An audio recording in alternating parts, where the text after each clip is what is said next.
Originally ಬಂದರೆ ಭೂಮಿಕಾನೇ. So Bhagyashree ಯಾರಿಗೂ ಗೊತ್ತಿಲ್ಲ, ಬಿಕಾಸ್ ರೆಕಾರ್ಡ್ದಲ್ಲಿ ಆಧಾರ್ ಕಾರ್ಡ್ ಕೇಳಿದ್ರೆ ಮಾತ್ರ ಗೊತ್ತಾಗುತ್ತೆ ಅಷ್ಟೇ. ಇಫ್ ನಾಟ್ ಯಾರಿಗೂ ಗೊತ್ತಿಲ್ಲ. ಸಹನೆ ಇದೆ, ಬಟ್ ಕೋಪ ಬಂದರೆ ಮಾತ್ರ ಭೂಮಿ ಹೆಂಗೆ ಪ್ರಳಯ ಆಗುತ್ತಲ್ಲ, ನಮ್ಮದು ಅದೇ ಕಥೆನೇ. ನಾನು ಸಾಹೇಬ್ರೆ ಅಂತ ಕರಿತೇನೆ, ನಿಂಗರಾಜ್ ಸಿಂಗ್ ಅಡಿಯವ್ರನ್ನ ಸಾಹೇಬ್ರೆ ಅಂತ ಕರಿತೇನೆ. ಆಡಿಷನ್ಸ್ ನಾನು ಕೊಡೋದೇ ಇಲ್ಲ, ಅವಾಗವೇ ಆಪರ್ಚುನಿಟೀಸ್ ಬರ್ತವೆ, ಅದರಲ್ಲೇ ಮಾಡಿದ್ದೀನಿ. ಆಡಿಷನ್ಸ್ ಕೊಟ್ಟಿದ್ದೀನಿ, ಹಾಗಂತ ಕೊಟ್ಟಿಲ್ಲ ಅಂತಲ್ಲ, ಕೊಟ್ಟಿರೋದು ಯಾವುದೂ ಸೆಲೆಕ್ಟ್ ಆಗಿಲ್ಲ. ಥಿಯೇಟರ್ ಬ್ಯಾಕ್ಗ್ರೌಂಡ್ ಇದ್ದಿದ್ದರಿಂದ ನಂಗೆ ಆ್ಯಕ್ಟಿಂಗ್ ಅನ್ನೋದು ಗೊತ್ತಿತ್ತು, ರಿಸ್ಕ್ ಹೇತೋ ಹಿಷ್ಕೆ ಅಂಥೇಳಿ. ಸೊ ನಂಗೆ ರಿಸ್ಕ್ ತೊಗೊಳೋದು ತುಂಬ ಇಷ್ಟ. ಓಕೆ ಸರ್ ಬನ್ನಿ ಅಂದೆ, ಫೋನ್ ಇಟ್ಟರು, 2 ದಿನಕ್ಕೆ ಬಂದರು, ಓಕೆ ಆಯಿತು, ಪೇಮೆಂಟು ಅಡ್ವಾನ್ಸ್ ಪೇಮೆಂಟ್ ಮಾಡಿದ್ರು, ಫೋಟೋಶೂಟ್ ಆಗಿ 10 ದಿನಕ್ಕೆ ಶೂಟಿಂಗು ಶುರು ಆಗೋಯ್ತು. ಇದೆಂಥ ಪ್ರೀತಿ, ಬಿಗ್ಗೆಸ್ಟ್ ಬ್ರೇಕ್. ಜೊತೆಗೆ we are the favourite couples of short films. ನೀವು ಹೇಳ್ತಿದ್ರಿ ತುಂಬ ಜನ ನಿಮ್ಮನ್ನ ಅಂದರೆ ನೀವು ಫೇವ್ರೇಟ್ ಕಪಲ್ ಇದ್ದೀರಾ. ಹೌದು, ನಿಮ್ಮ ವಿಡಿಯೋಗಳಿಗೆ, ನಿಮ್ಮ ಶಾರ್ಟ್ ಫಿಲಮ್ಗೆ ಬರೋ ರೆಸ್ಪಾನ್ಸು ಅಂದರೆ ನಮ್ಮ ಒಂದು ಕರ್ನಾಟಕ ಪ್ರದೇಶದಲ್ಲಿರ್ಬೋದು ಅಥವಾ ನಿಮ್ಮ ಪರ್ಟಿಕ್ಯುಲರ್ ಉತ್ತರ ಕರ್ನಾಟಕದಲ್ಲಿರ್ಬೋದು, ಹೇಗಿದೆ ಸಿಗುವಂತಹ ಪ್ರತಿಕ್ರಿಯೆ? ಯಾವ ಥರ ಅಂದರೆ ಈ ಕರ್ನಾಟಕ ಬಿಟ್ಟು ಬೇರೆ ಕಡೆ ಹೋಲಿಸ್ಕೊಂಡ್ರೆ ತುಂಬಾ ಜಾಸ್ತಿ ರೀಚ್ ಆಗುತ್ತೆ, ವೈರಲ್ ಥರ ಎಲ್ಲ ಆಗುತ್ತೆ. ಇಲ್ಲಿ ನೋಡೋಕೆ ಹೋದರೆ ರೀಚ್ ಕಡಿಮೆ ಇದೆ. ಅದ್ರ ಬಗ್ಗೆ ನೀವೇನು ಹೇಳ್ತೀರಾ, ಕಂಟೆಂಟ್ ಎಷ್ಟು ಚೆನ್ನಾಗಿರುವಾಗ? ಎಸ್, ಒಂದೊಂದ್ಸಲ ಅಂತೂ ರೀಚ್ ಹೋಗಲ್ಲ. ಇವನ್ ಕರ್ನಾಟಕದ ಒಳಗೆ ಅಂತ ಬಂದ್ರೂ ಕೂಡ ರೀಚ್ ಒಂದೊಂದ್ಸಲ ಹೋಗೋದಿಲ್ಲ. ಅದು ತುಂಬ ಬೇಜಾರಾಗುತ್ತೆ, ಬಹಳ ಕಷ್ಟಪಡ್ತೀವಿ. ನಾವು ರೀಸೆಂಟಾಗಿ ಒಂದು ರೀಲ್ ಕೂಡ ಮಾಡಿ ಹಾಕಿದ್ದೆ, ಹರಾಮ್ ಖುರ್ ದುನಿಯಾ ಅಂತೇಳಿ ಸಿನಿಮಾ ಮಾಡಿದ್ವಿ, ಇಬ್ಬರದು ಹುಚ್ಚರು ಕ್ಯಾರೆಕ್ಟರ್ ಅದರಲ್ಲಿ. ಆ ಸಿನಿಮಾ ನಾವು ಶೂಟ್ ಮಾಡಿದ್ದು ಆಲ್ಮೋಸ್ಟ್ 7 days. ಬರೀ ಒಂದು ಶಾರ್ಟ್ ಫಿಲ್ಮ್, ಮ್ಯಾಕ್ಸಿಮಮ್ 20-22 minutes ಏನೋ ಬರುತ್ತೆ ಅದು ಹತ್ರ. 7 days ಶೂಟ್ ಮಾಡಿದ್ದೀವಿ. 7 days ಲಿಟ್ರಲಿ ನಾವು ಮೋರಿ, ಕಚಡ, ಗಲೀಜು, ಸತ್ತೋರ ಬಟ್ಟೆಗಳನ್ನೆಲ್ಲ ಮೈ ಮೇಲೆ ಹಾಕೊಂಡಿದ್ದೀವಿ. ಬಿಕಾಸ್ ನಮ್ಗೆ ಹರಿದೋಗಿರೋದು, ಆಕ್ಸಿಡೆಂಟ್ ಆಗಿ ಸತ್ತಿದ್ದು ಬ್ಲಡ್ ಸ್ಟೇನ್ಸ್ ಇರೋವಂಥದ್ದು ಬಟ್ಟೆಗಳು ಬೇಕು. ಸತ್ತು ಬಿದ್ದಿದ್ದು ಅವಾಗಷ್ಟೇ ಲಿಟ್ರಲಿ ಆ ಬಟ್ಟೆಗಳನ್ನ ತೊಗೊಂಬಂದು ಹಾಕಿದ್ದು, ರೋಡಲ್ಲಿ ಅಡ್ಡಾಡಿದ್ದು, ರೋಡಲ್ಲಿ ಮಲಗಿದ್ದು, ಮೈ ಮೇಲೆಲ್ಲ ಗಲೀಜು ಹಾಕೊಂಡಿದ್ದು. ಬಿಕಾಸ್ ನೀವು ಕಾಣಬೇಕು ಹುಚ್ಚರು ಥರ ಅಂತ ಹೇಳಿದ್ರೆ ಇರಬೇಕು. ಎವ್ರಿ ಸಿಂಗಲ್ ಡೇ ರಾತ್ರಿ ಮನೆಗೆ ಹೋದರೆ ಸ್ನಾನ ಮಾಡಿ ಮಲ್ಕೊಳ್ಳೋದು, ಮತ್ತು ಬೆಳಗ್ಗೆ ತಕ್ಷಣ ಮೈ ಮೇಲೆ ಕಸ ಹಾಕ್ಕೊಳ್ಳೋದು. ಇಷ್ಟು ಕಷ್ಟಪಟ್ಟು ಪೂರಾ ಟೀಮ್ ಬೆಳಗ್ಗೆ 6 ಗಂಟೆಗೆ ಶೂಟಿಂಗ್ ಶುರು ಆದರೆ ಮತ್ತೆ ಮುಗಿಯೋದು 12 ಗಂಟೆ 1 ಗಂಟೆ ತನಕ, ಮತ್ತು ಬೆಳಗ್ಗೆ 6 ಗಂಟೆಗೆ ಎದ್ದು ಹೋಗು. ಇಷ್ಟೆಲ್ಲ ಕಷ್ಟಪಟ್ಟು ನಾವು ಸಿನಿಮಾ ಮಾಡಿರ್ತೀವಿ. ಈಸಿಲಿ ಬಂದು ಏನು ಮಾಡ್ತಾರೆ ಬಕವಾಸೆ ಅನ್ನೋ ಒಂದು ಟ್ಯಾಗ್ಲೈನ್ಸ್ಗಳು ಕೊಟ್ಬಿಡ್ತಾರೆ ಕೆಳಗಡೆಗೆ, ಅಥವಾ ಇದನ್ನು ಯಾರು ಬೇಕಾದ್ರೂ ಮಾಡ್ತಾರೆ. ಬನ್ನಿ ಹಾಗೆ ಮಾಡಿ, ಎವ್ರಿ ಸಿಂಗಲ್ ಡೇ ಬನ್ನಿ, ನೀವು ಕಸ ಹಾಕೊಳ್ಳಿ ಮೈ ಮೇಲೆ, ಎವ್ರಿ ಸಿಂಗಲ್ ಡೇ ಮೋರಿನಲ್ಲಿ ಮಲ್ಕೊಳ್ಳಿ, ಎವ್ರಿ ಸಿಂಗಲ್ ಡೇ ರೋಡಲ್ಲಿ ಅಲ್ದಾಡಿ. ಯಾರೂ ಮಾಡೋದಿಲ್ಲ. ಅಷ್ಟು ಕಷ್ಟಪಟ್ಟಾಗ ಕೆಲವೊಂದ್ಸಲ ರೀಚ್ ಹೋಗೋದಿಲ್ಲ, ಬೇಜಾರಾಗುತ್ತೆ. ನಾನು ಇದನ್ನು ಸುಮಾರು ಜನ ಹೇಳ್ತಿರ್ತೀನಿ. ಹೆಂಗೆ ಅಂದರೆ, ನಮ್ಮಲ್ಲಿರೋ ಆ್ಯಕ್ಟರ್ ಅಥವಾ ಆ್ಯಕ್ಟ್ರೆಸ್ ಬೇರೆ ಲ್ಯಾಂಗ್ವೇಜಿಗೆ ಹೋಗಿ ಆ್ಯಕ್ಟ್ ಮಾಡಿದಾಗ ಎಷ್ಟು ಎಗೇನ್ಸ್ಟ್ ಮಾಡ್ತಾರೆ. ಕನ್ನಡದ ಬಿಟ್ಟು ಬೇರೆ ಕಡೆ ಹೋಗಿ ಬೆಳಿತಾರೆ, ಬಟ್ ಬೇರೆ ಕಡೆಯಿಂದ ಕರ್ಕೊಂಬರ್ತಾರಲ್ಲ, ಯಾಕೆ ಅಪೋಸ್ ಮಾಡೋದಿಲ್ಲ? ನಮ್ಮ ಕನ್ನಡದವ್ರಿಗೆ ಆಪರ್ಚುನಿಟೀಸ್ ಕೊಡಿ ಅಥವಾ ನಮ್ಮ ಕನ್ನಡದವ್ರು. ಸೊ ಯಾಕೆ ಕನ್ನಡದವ್ರನ್ನ ಬೆಳೆಸಿ. ನಾ ರೀಸೆಂಟಾಗಿ ಒಂದು ತಮಿಳ್ನಾಡಿಗೇನೋ ಹೋಗಿದ್ದೆ. ಅವರು ಯಾರೋ creators, they are also creators. ಅವ್ರು ಕೇಳಿದ್ದು ಬಂದೆ, ಹೊರಗೆ ಬಂದಿದ್ದೀವಿ, ತಮಿಳ್ನಾಡಿಂದ, ಆಂಧ್ರದಿಂದ, ಕೇರಳದಿಂದ, ನಾರ್ತ್ ಇಂಡಿಯಾದಿಂದ, ಕರ್ನಾಟಕದಿಂದ ಎಲ್ಲೋ ಹೋಗಿದ್ದೀವಿ. ಕರ್ನಾಟಕದಿಂದ ನಾವು ಹೋಗಿದ್ದೀವಿ 50% ಕನ್ನಡದವರೇ ಇದ್ದೀವಿ ಆ ಒಂದು ಟೀಮಲ್ಲಿ. ಮಿಕ್ಕಿದವರೆಲ್ಲ ಸ್ವಲ್ಪ ಜನ ಇದ್ದಿದ್ದು. ಬೇರೆ ಬೇರೆ ಕಡೆಯಿಂದ ಬಂದವ್ರು ಎಲ್ಲರೂ ಆ ಲ್ಯಾಂಗ್ವೇಜ್ ಅವ್ರನ್ನ ಹುಡ್ಕೊಂಡು ಆರಾಮ್ಸೆ, ಯಾರು ಫ್ರೆಂಡ್ಸ್ ಇಲ್ಲ ಮತ್ತೆ ಪರಿಚಯ ಮಾಡ್ಕೊಂಡ್ರು. ನಾವು ಕನ್ನಡದವ್ರು ಇದ್ದೀವಿ. ನಮ್ಮ ಟು ಬಿ ವೆರಿ, ಇದು ನನಗೆ ಎಲ್ಲೋ ಒಂದು ಕಡೆ ಚಾನ್ಸ್ ಸಿಕ್ಕರೆ ಹೇಳಬೇಕಂತ ಡೆಫಿನೆಟ್ಲಿ ಇತ್ತು. ದ ಫಸ್ಟ್ ಪ್ಲಾಟ್ಫಾರ್ಮ್ ಬಿಕಾಸ್ ರೀಸೆಂಟ್ಲಿನೇ ನಾವು ಹೋಗಿ ಬಂದಿದ್ದು. ಕನ್ನಡದವ್ರಿಗೆ ಸಪೋರ್ಟ್ ಮಾಡೋದಿಲ್ಲ. ನಾವು ಕನ್ನಡದವ್ರು ಯಾರು ಅನ್ನೋದು, ಇವನ್ ಕನ್ನಡ ಮಾತಾಡ್ತಿದ್ದೀವಿ, but still they don't want to come and speak. They want to come and make friends. ಗೊತ್ತಿರೋರು ಸಹಿತ ಗೊತ್ತಿಲ್ಲದಿರೋ ಥರ ಬಿಹೇವ್ ಮಾಡ್ತೀವಿ. ಯಾಕೆ? ಕನ್ನಡದವ್ರು ಇದ್ದೀವಿ, ಕನ್ನಡದವ್ರನ್ನ ಫಸ್ಟ್ ಸಪೋರ್ಟ್ ಮಾಡೋಣ, ಆಮೇಲೆ ಮಿಕ್ಕಿದವ್ರನ್ನ definitely humans, at the end ಹ್ಯೂಮನ್ಸನ್ನು ಸಪೋರ್ಟ್ ಮಾಡೋಣ. But when it comes to ನಮ್ಮ ಟೆರಿಟರಿ ಫಸ್ಟ್ ನಮ್ಮವ್ರನ್ನ ಸಪೋರ್ಟ್ ಮಾಡೋಣ. ಸೊ ನಾವು ಇಷ್ಟು ಕಷ್ಟಪಟ್ಟು ಸಿನಿಮಾ ಮಾಡಿರ್ತೀವಿ, ರೀಚ್ ಆಗಿಲ್ಲ ಅಂದಾಗ ಖಂಡಿತವಾಗ್ಲೂ ಬೇಜಾರಾಗೇ ಆಗುತ್ತೆ. ಫಸ್ಟ್ ಆಫ್ ಆಲ್ ನಮ್ಮ ಪಾಪ್ಯುಲೇಷನ್ನೇ ಕಮ್ಮಿ. ರೀಸೆಂಟಾಗಿ ಮೆಟಾ ಟೀಮ್ ಇತ್ತು, ಮೀಟಿಂಗ್ ಇದ್ದಾಗ ಮಾತಾಡ್ತಿರುವಾಗ ಅದೇ ಅಂದರು, ನಂದೀಗ ಆಲ್ಮೋಸ್ಟ್ 658K ಫಾಲೋವರ್ಸ್ ಇದ್ದಾರೆ. ಸೊ ಅವ್ರು ನನಗೆ ಮೆಟಾ ಅಂತ ಹೇಳಿದ್ರೆ ಇಟ್ಸ್ ಅ ಬಿಗ್, ಡೆಫಿನೆಟ್ಲಿ ಅವ್ರ ಇನ್ಸೈಟ್ಸ್ ಪ್ರಕಾರ ಹೇಳೋ ಪ್ರಕಾರ ಹಿಂದಿ ಅಥವಾ ತಮಿಳ್, ತೆಲುಗು, ಬೇರೆ ಲ್ಯಾಂಗ್ವೇಜ್, ಇವೊಂದು ಸೌತ್ ಇಂಡಿಯಾ ಅಂತ ಬಂದ್ರೂ ಕೂಡ ಆ audience huge. So 658K followers Hindi ಅಂತ ನೀವು ತಗೋತೀರಿ ಅಂದರೆ ನಿಯರ್ಲಿ 3 million ಫಾಲೋವರ್ಸ್ ಲೆಕ್ಕ. ಸೊ ಅಲ್ಲಿ ರೀಚ್ ಜಾಸ್ತಿ. ನಮ್ಮಲ್ಲಿ ಇರೋರೇ 100 ಜನ, 100 ಜನದಲ್ಲಿ ನೀವು ಖಾಲಿ 10 ಜನ ಸಪೋರ್ಟ್ ಮಾಡ್ತೀರಿ ಅಂತ ಹೇಳಿದ್ರೆ ಯಾವ ನ್ಯಾಯ ಇದು? ಕನ್ನಡದವ್ರನ್ನ ಬೆಳೆಸಿ. ಕ್ಯಾಮರಾ ಒಳಗೆ ಹೇಳ್ತಾ ಇದ್ದೀನಿ, ದಯವಿಟ್ಟು ಕನ್ನಡದವ್ರು ಬೆಳೆಸಿ. ಫಸ್ಟ್ ನಮ್ಮಲ್ಲಿ ಯೂನಿಟಿ ಇರಲಿ, ಆಮೇಲೆ ಮಿಗಿದವ್ರನ್ನ ನೋಡೋಣ. ಅಲ್ಲ, ನಾನು ಹೇಳೋದು ಇಷ್ಟೇ, ನಮ್ಮ ಕಂಟೆಂಟ್ ವಾಚ್ ಮಾಡ್ಬೇಕಷ್ಟೇ. ಯಾರದೇ ಕಂಟೆಂಟ್ ನೋಡಿದ್ರು ಸಹ ನಮ್ಮ ಕಂಟೆಂಟ್ ನೋಡ್ಲಿಲ್ಲ ಅಂದ್ರೂ ಪರವಾಗಿಲ್ಲ, ಇನ್ನೊಬ್ರು ಮುಂದೆ ನಮ್ಮ ಕಂಟೆಂಟ್ ನಮ್ಮ ಜನನ ಬಿಟ್ಕೊಡೋದು ಅಷ್ಟೇ. ನಾನು ತಮಿಳನ್ನ ಸಪೋರ್ಟ್ ಮಾಡ್ತೀನಿ, ಕನ್ನಡದವ್ರು ನಮ್ಮವ್ರಪ್ಪ ನಾನು ಸಪೋರ್ಟ್ ಮಾಡಲ್ಲ ಅನ್ನೋ ಮೈಂಡ್ ಸೆಟ್ಸ್ ಬೇಡ.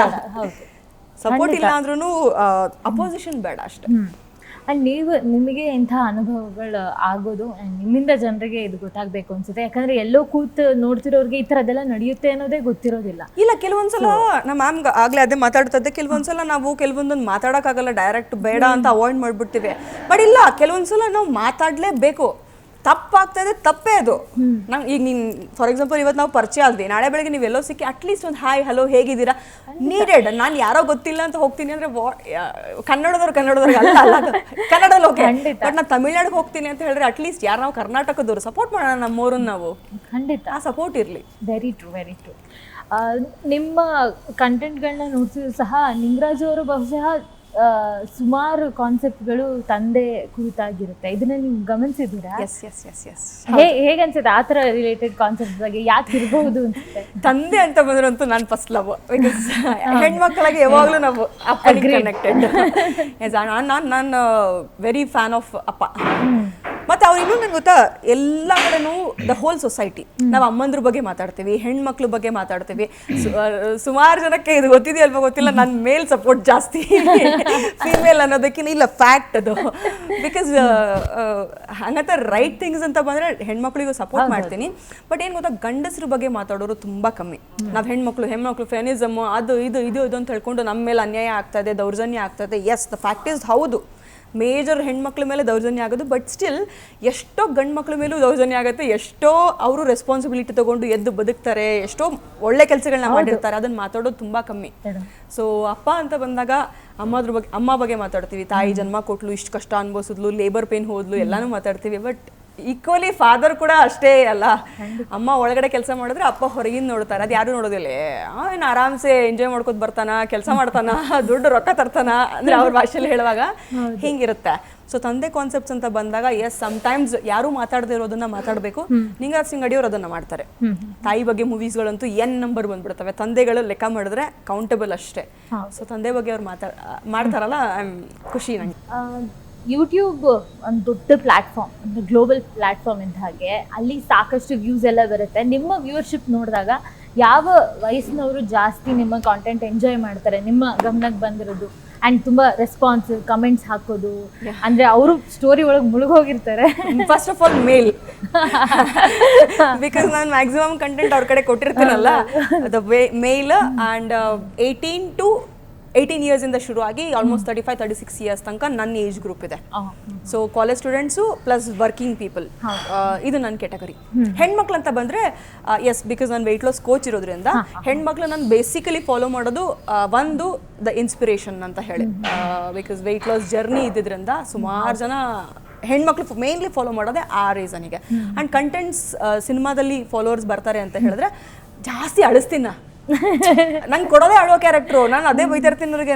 ನಾನು ಜಾಸ್ತಿ ನಗ್ತಿರ್ತೀನಿ ರಿಯಲ್ ಲೈಫಲ್ಲಿ, ನಕ್ಕೋತ್ ಓಡಾಡ್ತಿರ್ತೀನಿ. ಆಡೋದೇ ಕೊಡ್ತಾರೆ. ನನ್ನ ಟಫೆಸ್ಟ್ ಜಾಬ್ ಅದು. ಅಳಿಸಿ ಎಷ್ಟು ಅಳಿಸ್ತೀರ ಅನ್ನೋ ಅಷ್ಟು ಅಳಿಸ್ತಾರೆ. ಆ್ಯಂಡ್ ರಿಯಲ್ ಫ್ಯಾಕ್ಟ್ ಮಾತಾಡೋದ್ರಿಂದ, ಕೆಲವೊಂದ್ಸಲ ಹೆಣ್ಮಕ್ಳ ಬಗ್ಗೆನೂ ಕತೆಗಳನ್ನ ಮಾಡಿ ಬರ್ದಿರೋದ್ರಿಂದ ಹೆಣ್ಮಕ್ಳು ಅಲ್ಲಿ ಕನೆಕ್ಟ್ ಆಗ್ತಾರೆ. ರೀಸೆಂಟಾಗಿ ಒಂದು ಎಕ್ಸ್ಪೀರಿಯನ್ಸ್, ಆ್ಯಕ್ಚುಲಿ ಒಂದು ಲೇಡಿ, ನಾನು ಶೂಟ್ ಮುಗಿಸ್ಕೊಂಡು ವಾಪಸ್ ಬರ್ತಾ ಇದ್ದೀನಿ, ಓಡ್ಕೊಂಡು ಬರ್ತಾ ಇದ್ದಾಳೆ. ಅವಳು ನನ್ನನ್ನು ಕರಿತಿದ್ದಾಳ, ಯಾರನ್ನು ಕರಿತಿದ್ದಾಳ ನನಗೆ ಗೊತ್ತಾಗಲಿಲ್ಲ. ಜಮಖಂಡಿನಲ್ಲೇ ಬೈಕಲ್ಲಿ ಹೋಗಿದ್ದೀಯಲ್ಲ ಆ್ಯಕ್ಚುಲಿ. ಬರ್ತಿದ್ದಾಳೆ, ಅವಳು ಜೋರಿಂದ ಓಡ್ಕೊಂಡು ಸರ್ ನಿಲ್ಸೋಣ ಇರಿ, ಮೋಸ್ಟ್ಲಿ ಫೋಟೋ ಗಿಟೋಗು ಅಂತ ಹೇಳಿ ಗಾಡಿ ನಿಲ್ಸಿದ್ವಿ. ಓಡ್ಬಂದು ಸೀದಾ ಕಾಲಿಗೆ ಬಿದ್ಬಿಟ್ಲು. ಇನ್ನೂ ಆಲ್ಮೋಸ್ಟ್ ಒಂದು 20-22 ಏಜ್ ಲೇಡಿ, ಮದುವೆ ಆಗಿದೆ ಅವ್ರಿಗೆ. ಅಳೋಕೆ ಶುರು ಮಾಡಿದ್ಲು. ಏನಾಯ್ತಂದರೆ, ಒಂದು ಕತೆ ಮಾಡಿದ್ವಿ ನಾವು. ಕುಡುಕನ ಹೆಂಡತಿನ ಕ್ಯಾರೆಕ್ಟರ್ ನಾನು. ಕುಡುಕ ಸತ್ತೋಗ್ತಾನೆ. ಅವ್ನು ಸತ್ತ ಮೇಲೆ ಹೆಣ್ಮಕ್ಳು ಚಿಕ್ಕ ಮಗು ಇಟ್ಕೊಂಡು ಏನೆಲ್ಲ ಫೇಸ್ ಮಾಡ್ತಾರೆ. ಒಂದು ಫೈನಾನ್ಸು, ಒಂದು ಸೊಸೈಟಿ, ಇನ್ನೊಂದು ಗಂಡು ಮಕ್ಳು ನಮ್ಮನ್ನು ನೋಡೋ ರೀತಿ, ಇದ್ರ ಬಗ್ಗೆ ಕತೆ ಇದ್ದಿತ್ತು. ಅದನ್ನು ಮಾಡಿದ್ದೆ. ಅವಳು ಬಂದು ಸೀದಾ ಅದೆಲ್ಲ, ನನ್ನ ಗಂಡ ದೊಡ್ಡ ಕುಡ್ಕಾಕ ಮನೆ ಬಿಟ್ಟು ಓಡೋಗ್ಬಿಟ್ಟಿದ್ದಾನೆ, ಒಂದು ಮಗುನ ಹಿಡ್ಕೊಂಡು ನಾನು ಸಾಕ್ತಾ ಇದ್ದೀನಿ, ಆ ಸಿನಿಮಾ ನೋಡಿ ನನಗೊಂದು ಧೈರ್ಯ ನೀವು ಅಂತ ಹೇಳಿದ್ರೆ ಇವರೇನು ಇನ್ಸ್ಪಿರೇಷನ್. ಇದು ಗೂಸ್ಬಂಪ್ಸ್ ಬರುತ್ತೆ, ಈಗಲೂ ಗೂಸ್ಬಂಪ್ಸ್ ಬರುತ್ತೆ. ಸೊ ಇದನ್ನು ಕೇಳಿದಾಗ ಸಮ್ವೇರ್ ಐ ಕನೆಕ್ಟ್. ಸಿನಿಮಾ ಅಂತ ಬಂದಾಗ ಹೆಣ್ಮಕ್ಳಲ್ಲಿ ನಾ ಕನೆಕ್ಟ್ ಆಗೋದು ಅವ್ರ ರಿಯಲ್ ಫ್ಯಾಕ್ಟ್. ಎಷ್ಟೋ ಜನದ ಫ್ಯಾಕ್ಟ್ಸ್ ಆಗ್ಲೇ ಹೇಳಿದಂಗೆ ಫ್ಯಾಕ್ಟ್ಸ್ ಅಲ್ಲೇ ಸರ್ಕಲ್ ಹೊಡಿಯುತ್ತೆ ಅದು. ಅಲ್ಲ, ನೀವು ಹೇಳಿದ ನಿಜ, ನೀವು ತುಂಬಾ ಅಳಿಸ್ತೀರಾ. ಆ್ಯಂಡ್ ಸಾಕಷ್ಟು ಸ್ಟೋರೀಸ್ ಇದೆ. ನೀನೊಂದು ಮುಗಿಯದ ಮೌನ ಶಾರ್ಟ್ ಫಿಲ್ಮ್ ಕೂಡ, ಅದೊಂದು ಟ್ರಾಜಿಕ್ ಲವ್ ಸ್ಟೋರಿ. ಅಯ್ಯೋ, ಅದಂತೂ ನೀವು ಕೇಳಲೇಬೇಡಿ. ನಂಗೆ ಅದೆಷ್ಟು ಅಳಿಸಿದ್ರಿ? ಅಳಿಸ್ದೆ ಅನ್ನೋದಕ್ಕಿಂತ ನಾನು ಎಷ್ಟು ಅತ್ತೆ ಅನ್ನೋದನ್ನ ಹೇಳಿ. ಅದು ಹೆಂಗೆ ಅಂದ್ರೆ ನಿಂಗರಾಜ್ ಅವ್ರು ಅವಾಗಷ್ಟೇ ನಂಗೆ ಕನೆಕ್ಟ್ ಆಗಿ, ಅಂದ್ರೆ ಒಂದು 3-4 ಸಿನಿಮಾನೋ ಮುಗಿಸಿದ್ವಿ ನಾವು. So we had a very good bonding. ನಂಗೆ ಅದೇನೋ ಗೊತ್ತಿಲ್ಲ, ಫಸ್ಟ್ ಇದೆಂತ ಪ್ರೀತಿ ಮುಗಿದ್ಮೇಲೆನೆ we started sharing many personal things. ಅಂತ ತುಂಬಾ ಕ್ಲೋಸ್ ಫ್ರೆಂಡ್ ಆಗೋಕೆ ಶುರು ಆಗ್ಬಿಟ್ರು ನಿಂಗರಾಜ್ ಸಿಂಗಾಡಿ ನಂಗೆ. ಸೊ ಹೇಗಾದ್ರೆ the very good friend of mine within very short time ಅಂತ ಹೇಳೋ ಪ್ರಕಾರ. ಆ ನಿನ್ನೊಂದು ಮುಗಿದ ಮೌನದಲ್ಲಿ ಅವ್ರು ಸತ್ತೋಗ್ತಾರೆ. ಆ್ಯಕ್ಚುಲಿ ಫೋಟೋ ಹಾಕಿರ್ತಾರೆ, ಕ್ಲೈಮ್ಯಾಕ್ಸ್ ನಂಗೆ ಆ್ಯಕ್ಟ್ ಮಾಡಬೇಕು, ನೋಡೋಕೆ ಆ್ಯಕ್ಟ್ ಮಾಡೋ ಅಂದ್ರು ಫುಲ್ ಏನು ಬ್ಯಾಕ್ಗ್ರೌಂಡಲ್ಲಿ ಕಾಮಿಡಿ ಗೀಮಿಡಿ ಎಲ್ಲ ನಡೀತಾ ಇದೆ, ಶೂಟ್ ಮುಗಿದಿಲ್ಲ, ಅದು ಇದು ನೋಡ್ಕೊಂಡು ನಾನು ಎಲ್ಲರಿಗೂ ಒಂದು ವಾರ್ನಿಂಗ್ ಕೊಟ್ಟು ಬಂದೆ. ಅಳೋ ಸೀನ್ ಕೊಟ್ಟಿದ್ದಾರಪ್ಪ, ಕಾಮಿಡಿ ಮಾಡಬೇಡ್ರಿ, ನಾನು ಅಲ್ಲಿ ಹೋಗೋಕ್ಕಾಗಲ್ಲ ಸೀನಿಗೆ ಸರ್ ಬಿಟ್ಬಿಟ್ರು, ಎಲ್ಲರೂ ಸೈಲೆನ್ಸ್ ಬಿಟ್ಬಿಟ್ರು. ಹೋದೆ ಕೂತ್ಕೊಂಡೆ, ಗ್ಲಿಸರಿನ್ ಹಾಕಿದ್ರು, ಅಳಕ್ಕೆ ಶುರು ಮಾಡಿದ್ರು. ಅದೇನಾಯ್ತು ಏನು ಕಥೆನೋ ಏನೋ ಗೊತ್ತಿಲ್ಲ, ಅವ್ರ ಫೋಟೋ ನೋಡಿ ಅಳಬೇಕು, ಅಳಕ್ಕೆ ಶುರು ಮಾಡಿದೆ. I got connected.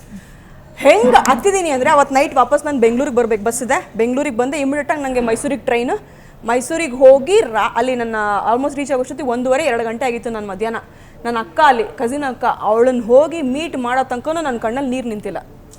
ಅಳ್ತಿದ್ದೀನಿ,